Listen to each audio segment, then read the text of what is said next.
தயவு அருட்பெரும் ஜோதி அருட்பெரும் ஜோதி தனிப்பெரும் கருணை அருட்பெரும் ஜோதி அன்பு வடிவம் சதீஷ் ஐயா. வணக்கம் ஐயா. வணக்கம்.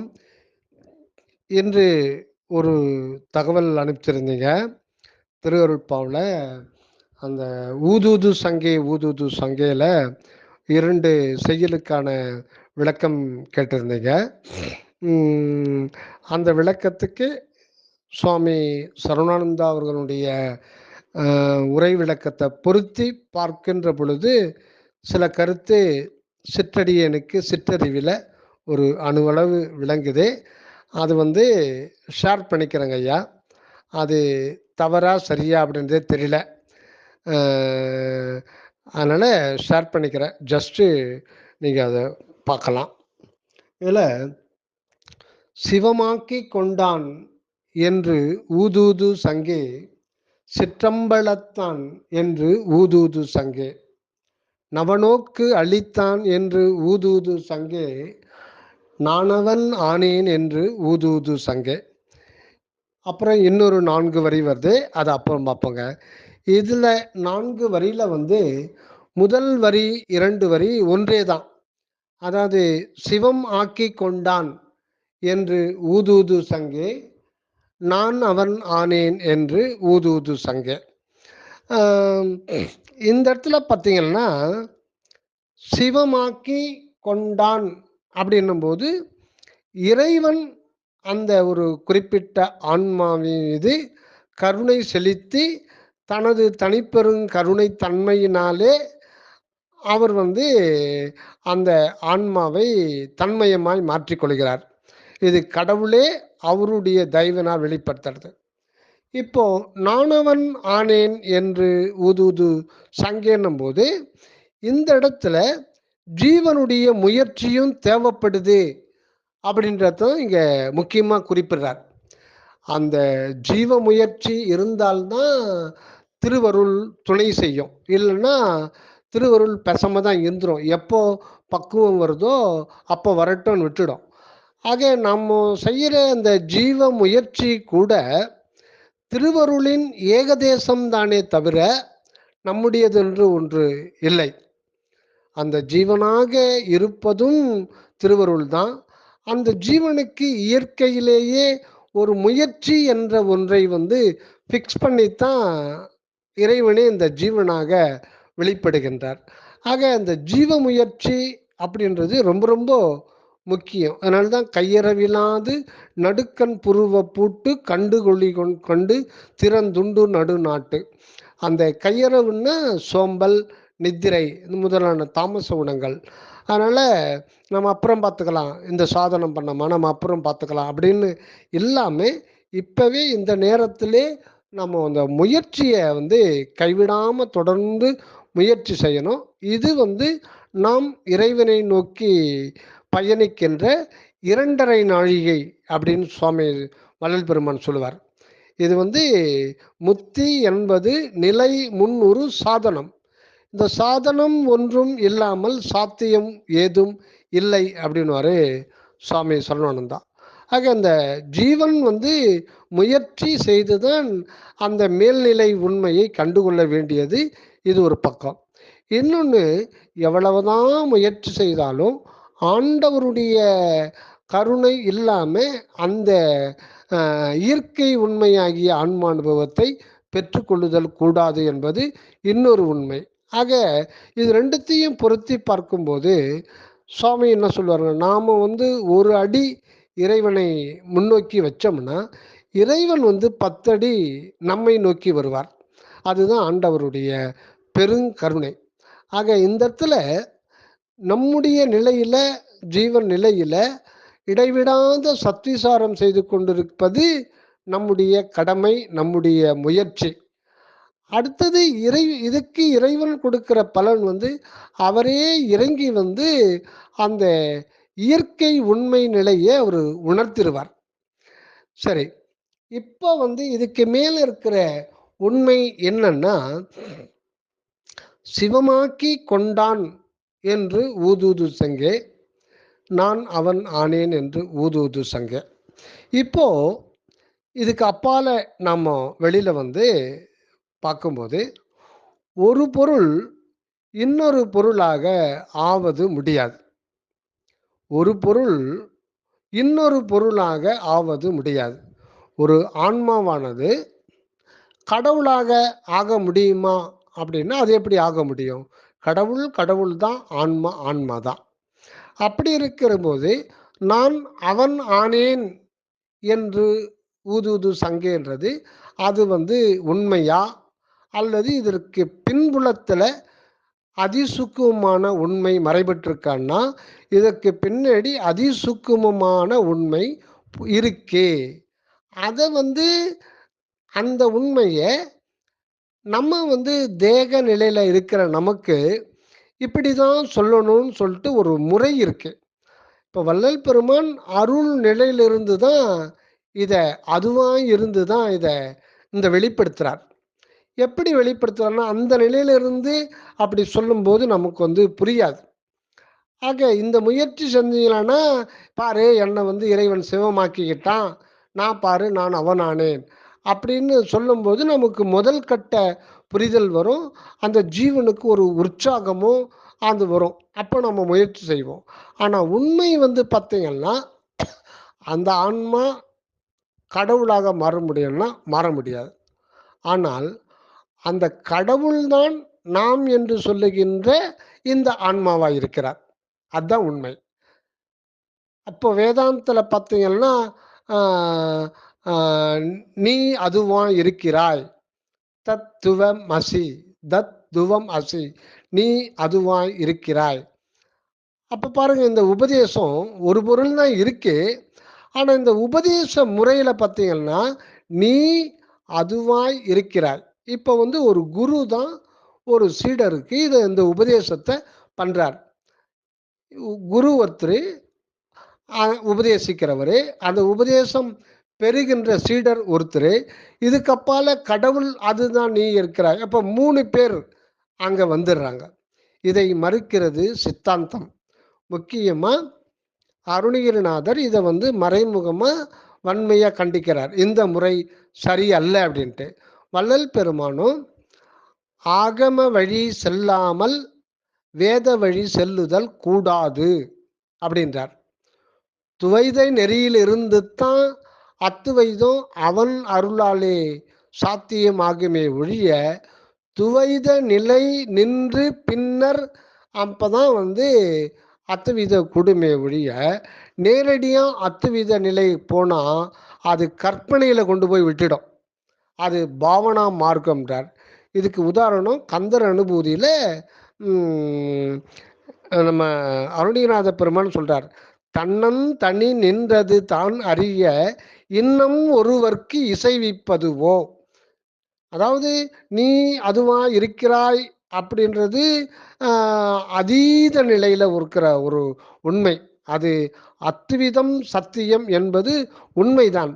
ஆனால் இப்ப இருக்கிற நம்ம தேக உணர்வுல இருந்துகிட்டு அதை வந்து கற்பனை செய்து அப்படி பார்க்க முடியாது. அப்படி சொல்லவும் முடியாது. அதுதான் அதை அறிந்து கொள்ள வேண்டுமே ஒழிய, பிறிது என்ற ஒருத்தர் போய் அதை அறிந்து கொள்ளுதல் முடியாது. ஏன்னா, அந்த இறைவன் வந்து தன்னன் தனியன். தன்னன் தனியனாய் இருப்பவன். அதுதான் வள்ளல் பெருமான் தனிக்கடவுள் ஒருவர் உண்டே கண்டீர். தனிக்கடவுள்னா ஸ்பெஷல் தெய்வம் அப்படின்ற அர்த்தம் கிடையாது. கடவுள் என்பவர் மாத்திரம்தான் இருக்கிறார். அவரை தவிர அவருக்கு அந்நியமாக, அவருக்கு அயலாக வேறு ஒரு பொருளோ, வேறு ஒரு உயிரோ, வேறு எதுவுமே இல்லை. ஏன்னா, அவர் வந்து எல்லாமானவர், எல்லாம் யாவும் தானாய் நிற்பவர். அந்த இயற்கையில் அப்படிதான் இருக்கு. இயற்கை உண்மை என்கின்ற சத்துப்பொருள் தான் உள்ளிருந்து வெளிப்பட்டு யாவுமாய் விளங்குகின்றது. அதுதான் இப்ப நம்ம எடுத்துக்கிட்டோம்னா இந்த தேகமும் அதுதான். ஆனா, அதுவே கடவுள் அல்ல. இந்த மனமும் அவரா தான் ஆகியிருக்கிறாரு. ஆனா, மனம் கடவுள் அல்ல. இந்த ஜீவனும் அவர்தானே ஒழிய, ஆனா இந்த ஜீவனே கடவுள் அல்ல. அவரே தான் இந்த ஆன்மாவும் இருக்கிறாரே ஒழிய, ஆனா ஆன்மா கடவுள் ஆகாது. ஆனா, உள்ளிருக்கின்ற அந்த சத்துப்பொருள் தான் அகம், அகப்புறம், புறம், புறப்புறம் ஆகிய இந்த 4 நிலைகளிலும் தன்னை வெளிப்படுத்திக் கொள்ளுகின்றது. அதே மாதிரி இது பிண்டத்துல. அண்டத்துல வந்து அகம், அகப்புறம், புறம், புறப்புறம். அந்த நிலையில வந்து அகம் அக்னி, அகப்புறம் வந்து சூரியன், புறம் வந்து சந்திரன், புறப்புறம் என்பது தீப சுடர் ஒளி அப்படின்றது ஒரு சீயின் திருக்கூறு. ஆக இந்த 4 நிலையில், அண்டத்தின் 4 நிலையில், பிண்டத்தின் 4 நிலையில் விளங்குவது இதுக்கு அப்பால் 9வது இடத்தில் இருக்கிற அந்த உள்ளொளி நிலை. இதுதான் நவநோக்கு அளித்தான் என்று ஊதூது சங்கே அப்படின்னு சொல்றது. நவநோக்கு அதாவது 9 நிலை, அந்த உள்ளொளியானது அந்த நிலையில் இருந்துக்கிட்டு இந்த அண்டத்தில் 4 நிலையிலும் பிண்டத்தில் 4 நிலையிலும் அது வந்து தன்னை வெளிப்படுத்தி கொண்டு, ஆக இது மொத்தம் சேர்ந்து தான் நவநிலையில் வந்து ஆண்டவர் வெளிப்படுறார். அதுதான் வந்து வள்ளல் பெருமான் அந்த நவமணி அப்படின்னு சொல்லுவார். நவமணி, சிவமணி அப்படின்னு சொல்லுவார். இந்த ஐ அப்படின்ற ஒரு எழுத்து தமிழ் இருக்கு. இது திண்டுக்கல் சுவாமி சரவணானந்த அவர்கள் அற்புதமாக விளக்குவார். ஐ என்ற ஓரெழுத்து ஒரு மொழி பார்த்தீங்கன்னா, ஐ என்பது கடவுளை குறிக்கும். ஐ என்றால் கடவுள். ஐயப்பன் என்றால் கடவுளாகிய அப்பன். திருச்சிற்றம்பல தந்தையார், அந்த ஓரெழுத்து ஒரு மொழி. இந்த ஐ என்ற எழுத்து பார்த்தீங்கன்னா 9வது உயிர் எழுத்து.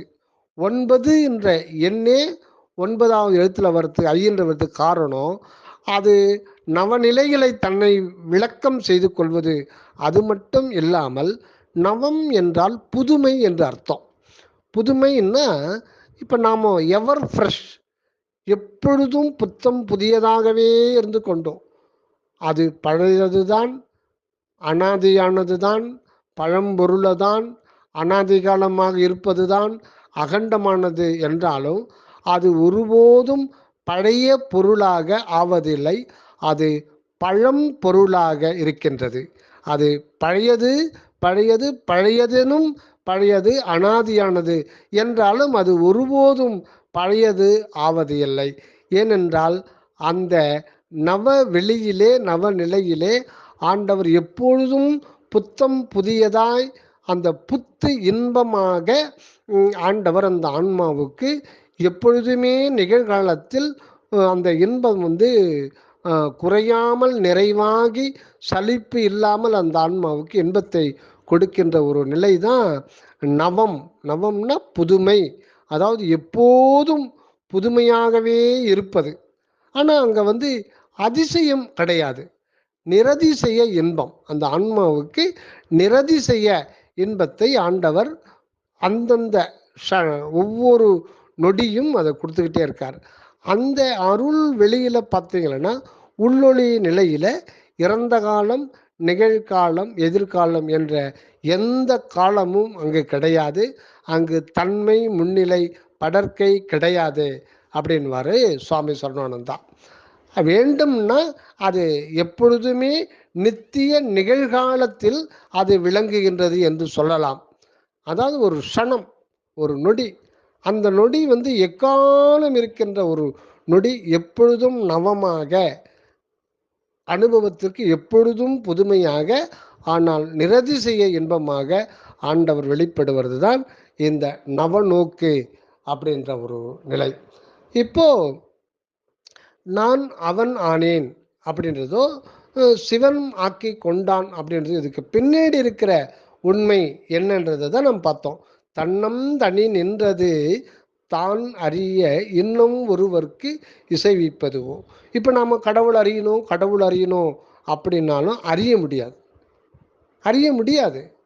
அதுதான் அறிவால் அறிந்து உன் இருதால் இறைஞ்சும் அடியார் இணைந்தல் களைவோனே. ஆண்டவரை அறிய வேண்டுமென்றால் ஆன்ம அறிவை கொண்டுதான் அறிய முடியுமே தவிர பொறிபுலன் அறிவினாலோ, கரண அறிவினாலோ, ஜீவ அறிவினாலோ அறிய முடியாது. ஏன், அந்த ஆன்ம அறிவு என்பது அது உணர்வு. அந்த உணர்வுல தான் அதுவே கடவுள் தான். அந்த உணர்வு நிலைக்கு வந்திருப்பது பார்த்தீங்கன்னா, அது கடவுள் தான் இந்த உணர்வு நிலைக்கு இந்த பிண்டத்தில் தலை மையத்தில் அறிவு ஆகாசமாக இருக்கார். அது எதுன்னா அதுதான். அதுதான் அதை அறிய முடியுமே தவிர, நாம் தற்போதத்தினாலே அணுவளவு கூட அறிய முடியாது. அப்போ என்னதான் பண்ணணும்னா, நம்ம தற்போதத்தை ஒழிக்க வேண்டும். அப்பத்தான் அந்த தற்போதத்தை ஒழிந்த அறிவு அயலறியா அறிவா மாறும். அந்த அயலறியா அறிவில் தான் ஆண்டவரை அறிய முடியும். அந்த இடத்துல நாம் இறைவனை அறிகின்றோம் என்பது போய், இறைவன் தன்னைத்தானே அறிபவராகவும் தன்னைத்தானே அனுபவிக்கிறவராகவும் இருப்பார். இதுதான் உண்மை. அப்ப இந்த உண்மையை சொல்ல வந்தால், தன்னந்தனி நின்றது தான் அறிய இன்னும் ஒருவர்க்கு இசைவிப்பதுவோ, அதுவே அதனை அறிந்து கொண்டு அதுவே அதனை அனுபவித்து கொண்டிருப்பது தான் அந்த சச்சிதானந்த பெரும்பதியினுடைய அற்புதமாக இருக்கிறது. தன்னை தானே அறிந்து கொள்ளுகிறது. இதுதான் சைவ சித்தாந்த அருணகிரிநாத பெருமான் தெளிவாக விளக்கிறார். அப்புறம் வள்ளல் பெருமான் சொல்றதை நம்ம திருவருட்பால என்ன சொல்றான்னு பார்ப்போம். சிவமே பொருள் என்று அறிவால் அறிந்தேன், செத்தாரை மீட்கின்ற திண்மையை பெற்றேன். ஒன்றே சிவம் தான் என அறிகின்ற அறிவே தகும் அறிவு.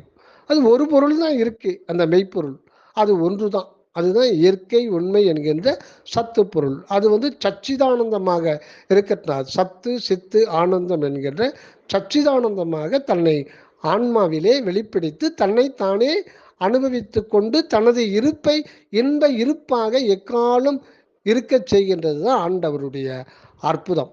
அதுக்காகத்தான் நாமெல்லாம் பிறந்திருக்கோம். அப்போ சிவமே பொருள், வேற அதுதான் ஒன்று தான் பொருள். அந்த பொருள் அது இறைவன் மட்டும்தான் இருக்கார். அப்போ சிவமே பொருள் என்று அறிவால் அறிந்தேன், செத்தாரை மீட்கின்ற திண்மையை பெற்றேன். அடுத்து சொல்ற வரி ரொம்ப முக்கியம். உவமேயம் இல்லாத ஒரு நிலை தன்னில் ஒன்றிரண்டு எண்ணாத உண்மையில் நின்றேன்.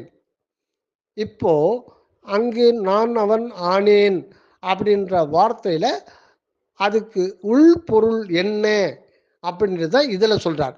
சிவமாக்கி கொண்டான் நான் அவன் ஆனேன்றது அதுக்கு பின்புலத்தில் இருக்கிற உண்மையை இங்கே வெளிப்படுத்துறார்.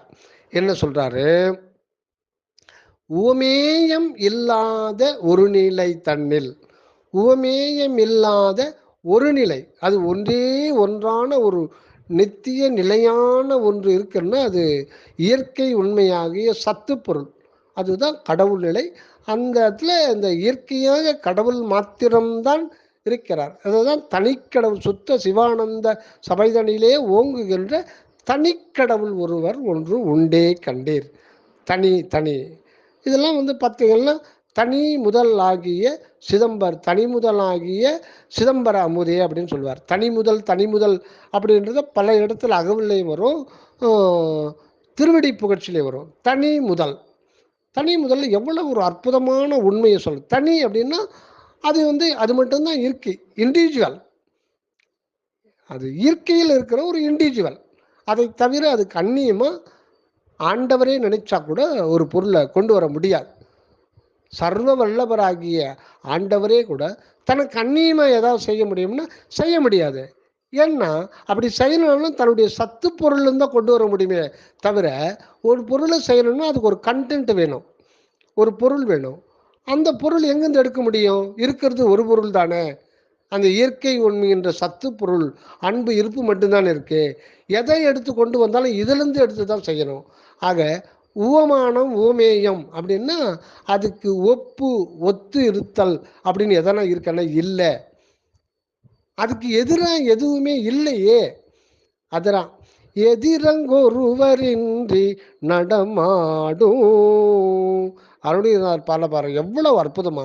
எதிரங்கு ஒருவர் இன்றி நடமாட, அவருக்கு எதிரா அயலா வேறா அந்நியமா எதுவுமே இல்லை. அதான் எதிரங்கு ஒருவர் இன்றி நடமாடும் உமைதன் தனது பங்கல் உமை பாலா.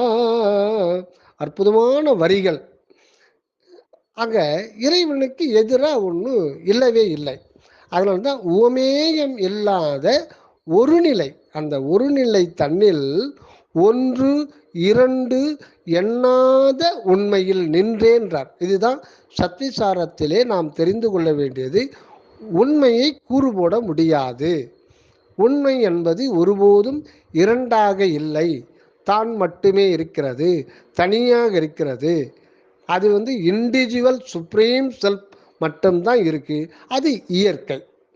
அப்போ அதுதான் உண்மை, அது மட்டும்தான் இருக்கு அப்படின்னு அறிந்து அந்த அந்த அது இருக்கிற அது தன்னை வெளிப்படுத்திக்கும் போது 9 நிலைகளில் தன்னை வெளிப்படுத்திக் கொள்கிறது. அதனால்தான் கடவுளை அடைதல், கடவுளை சென்று அடைதல், கடவுளோடு ஐக்கியமாதல் அப்படின்றதெல்லாம் சுத்த சன்மார்க்கத்தில் முற்றிலும் மாறுபட்டு தனது தற்போதத்தை நான் எனது என்கின்ற தற்போதத்தை ஒழித்த பிறகுதான் உள்ளது உள்ளபடி விளங்குது. அதுதான் உள்ளது உள்ளபொருள் உள்ளபடி உள்ளவனாய் நிறைந்தேன். எது இருக்குதோ அது இருந்துகிட்டு இருக்கு, அதுவா நான் நிறைஞ்சிட்டேன். அதான் அங்கையில் கனி போன்று அமர்ந்து அருள் புரிந்து அற்பெரும் ஜோதி என்னரசே. அங்கையில் கனின்னா அம் கை, அம்ன்றது ஆ உ இம் அம். அம் கை, கைன்னா இருப்பு அனுபவம். கை என்ற ஓர் எழுத்து ஒரு மொழி 2 பொருளை சுட்டது. கை என்றாலே இருப்பை குறிக்கும், அனுபவத்தையும் குறிக்கும். கை என்ற ஒரு சொல் இருப்பு பிளஸ் அனுபவம், இது பிரிக்க முடியாது. இருப்பையும் அனுபவத்தையும் பிரிக்க முடியாத ஒரு நிலையம்தான் ஆன்மா. ஆக ஆன்மா என்பது கடவுளுக்கு அருள் அனுபவ நிலையமாக இருக்கிறது. ஆக உண்மையில கைன்னா நமக்கு இருக்கிற இந்த கை இல்லை, உள் அம் கை, உள்ளே இருக்கிற அகர உகரம் என்கின்ற ஓம் என்கின்ற ஒன்றுதான் மனிதனுக்கு உண்மையான அனுபவ நிலையமாக இருக்கிறது தான் கை. கை என்ற சொல் இருப்பையும் குறிக்கும், அனுபவத்தையும் குறிக்கும். இருப்பையும் அனுபவத்தையும் பிரிக்க முடியாத ஒன்றுதான் ஆன்ம நிலையம். ஆக இறைவன் அந்த இடத்தில் தான் தன் அருள் அனுபவ வாழ்வை வெளிப்படுத்தி கொண்டு சச்சிதானந்த வாழ்வில் நித்யானந்தமாய் இந்த மனித உருவோடே வாழ வந்திருக்கிறார். இதுதான் அம் கையில் கனி அப்படின்றது. இந்த ஒரு நிலை தான் ஒன்று இரண்டு எண்ணாத உண்மையில் நின்றேன்.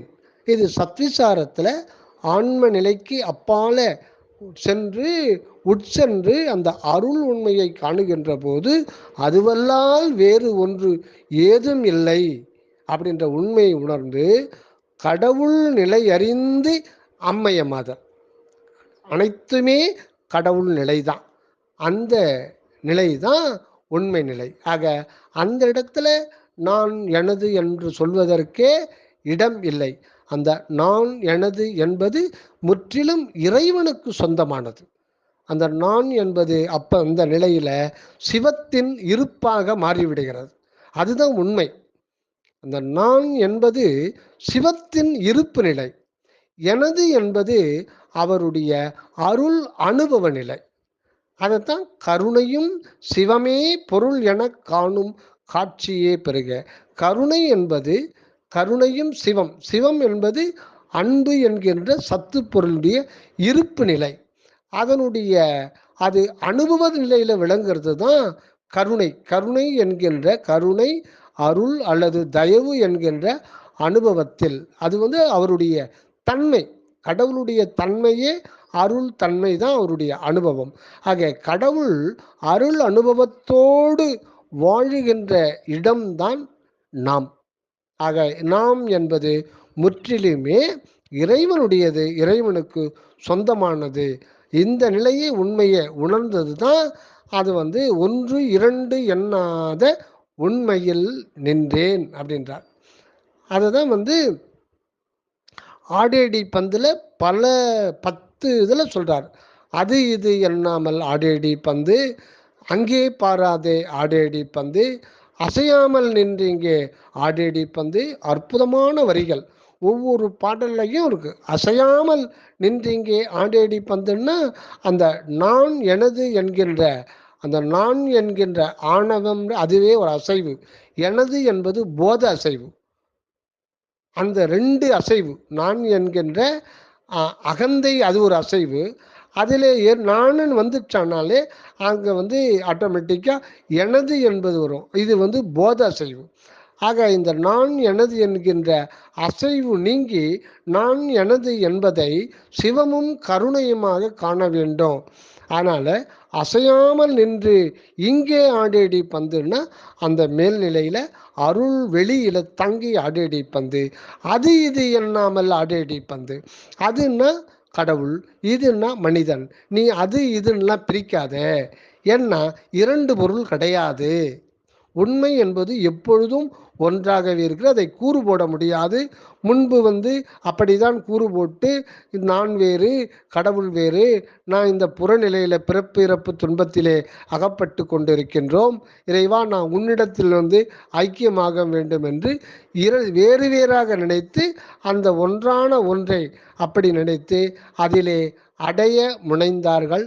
அதனாலே அடங்கி போனார்கள் என்கின்றார் சுவாமி சரவணானந்தா.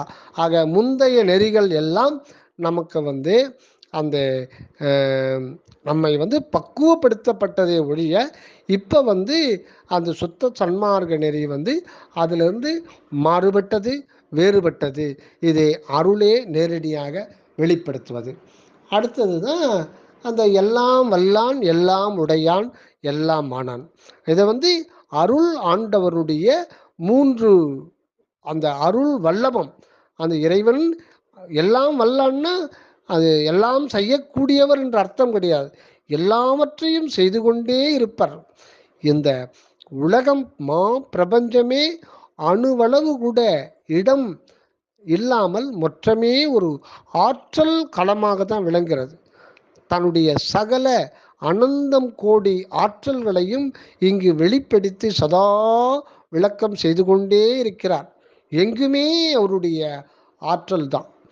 அந்த ஒரு விண் அணுவை எடுத்துக்கிட்டீங்கன்னா கூட அந்த விண் அணுவிலிருந்து சதா அந்த எலக்ட்ரோ மேக்னட்டிக் வேவ்ஸ் வெளிப்பட்டு கொண்டே இருக்கிறது. அது அனாதியாக வெளிப்பட்டிருக்கு. அதை இப்போ சமீபத்தில் தான் அதை கண்டுபிடிச்சு அந்த வேவ்ஸ் ஒளியை கடத்தக்கூடியது, ஒளியை கடத்தக்கூடியது, அதாவது லைட் அண்ட் சவுண்டை கடத்தக்கூடியது அப்படின்னு அது இப்போ தான் கண்டுபிடிச்சிருக்காங்க. இப்படி அணு அளவு கூட இடம் இல்லாமல் தன்னுடைய ஆற்றலை சதா வெளிப்படுத்தி கொண்டிருக்கார். இது ஒரு சின்ன ஒரு உதாரணம் தான். அந்த எலக்ட்ரோ மேக்னட்டிக் வேவ்ஸ்னா இன்னைக்கு விஞ்ஞான உலகமே கிடையாது. நீங்கள் அங்கிருந்து கேட்க முடியாது, அடியே இங்கிருந்து பேச முடியாது. எல்லாமே அந்த மின்காந்த அலைகள் தான். ஆனால் அந்த மின்காந்த அலைகள் தன்னுடைய ஒரு வினாடிக்கு 3 லட்சம் கிலோமீட்டர் வேகத்தில் நாம் அனுப்புகிற செய்தியை கொண்டு போகுது. அது ஆடியோவாகட்டும், டெக்ஸ்ட் மெசேஜ் ஆகட்டும், வீடியோவாகட்டும், 3 லட்சம் ஒரு வினாடிக்கு 3 லட்சம் கிலோமீட்டர் வேகத்தில் அது கொண்டு போகுது.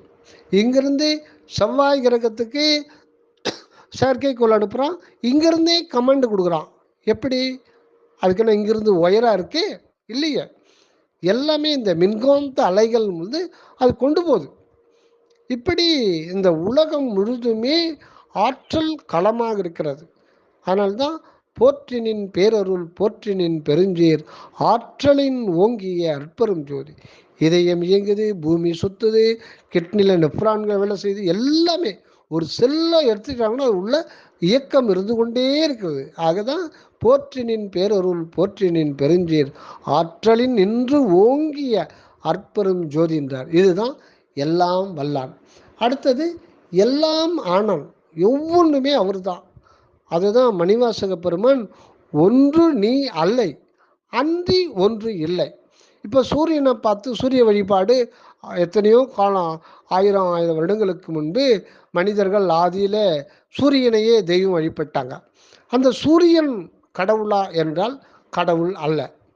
அந்த சூரியன் கடவுள் அல்ல. ஏன்னா அதுபோல அனந்தம் கோடி கோடி கோடி சூரியன் இந்த பிரபஞ்சத்தில் இருக்கு. அப்படி இருக்கும்போது சூரியன் எவ்வளவுக்கு எத்தனையோ கோடி காலமாக அது ஒளி வீசி கொண்டு ஒளி தந்து கொண்டு இந்த உலக உயிர்களை வாழ்வித்து கொண்டு இருந்தாலும் அதற்கு உணர்வு என்று ஒன்று இருக்கின்றதா என்றால் இல்லை. அப்படி உணர்வு இல்லாத ஒரு பொருளை எப்படி கடவுள் என்று சொல்ல முடியும்? ஆக சூரியன் கடவுள் அல்ல. ஆனால் அதே நேரத்தில் அந்த சூரியன் சூரியன் என்கின்ற அந்த ஒரு பொருள் கடவுள் என்கின்ற சத்து பொருளிலிருந்து வெளியிலே வந்து விளங்கி கொண்டிருப்பதுதானே ஒழிய தனியாக ஏதோ ஒன்று வந்து சூரியனாக விளங்க முடியாது. ஆக எல்லாம் எல்லாம் ஆனான் இறைவன். ஒன்று நீ அல்ல. எந்த ஒரு பொருளை புறத்தில் சுட்டிக்காட்டி இது நீயா என்றால் இல்லை. அதே நேரத்தில் நீ இன்றி எந்த பொருளும் இங்கு வந்து விளங்க முடியாது. இதுதான் கடவுள் வந்து எல்லாம் ஆனான் ஒன்றும் அல்லான் அப்படின்றது. அப்புறம் வந்து எல்லாம் உடையான், எல்லாமே அவருடையது தான். நான் எனது என்று நாம் சொல்லுகிறோமே, அதுவும் உடையது தான், அவனுடையது தான். என்னுடைய உடல், என்னுடைய மனம், என்னுடைய உயிர், என்னுடைய அனுபவம், நான் அப்படின்னு சொல்கிற எல்லாமே உண்மையில் ஆண்டவருடையது தான். இதுதான் இந்த 2 பாடலில் சொல்கிறான். எல்லாம் செய் வல்லான் என்று ஊதூது சங்கே, எல்லாருக்கும் நல்லான் என்று ஊதூது சங்கே, எல்லாம் உடையான் என்று ஊதூது சங்கே, எல்லாமும் ஆனான் என்று ஊதூது சங்கே. அற்பெருஞ்சோதி தயவு வந்தனமையா வந்தனம். இந்த விளக்கத்தை நமக்கு கொஞ்சம் நமது அறிவிலே சிற்றறிவிலே விளக்கம் செய்வித்த தயாநிதி சுவாமி சரவணானந்தா அவர்களுடைய பொன் மலர் இணை அடிகளை தொழுது இத்துடன் இதை முடித்துக் கொள்கின்றோம். நன்றி ஐயா, தயவு வந்தனம்.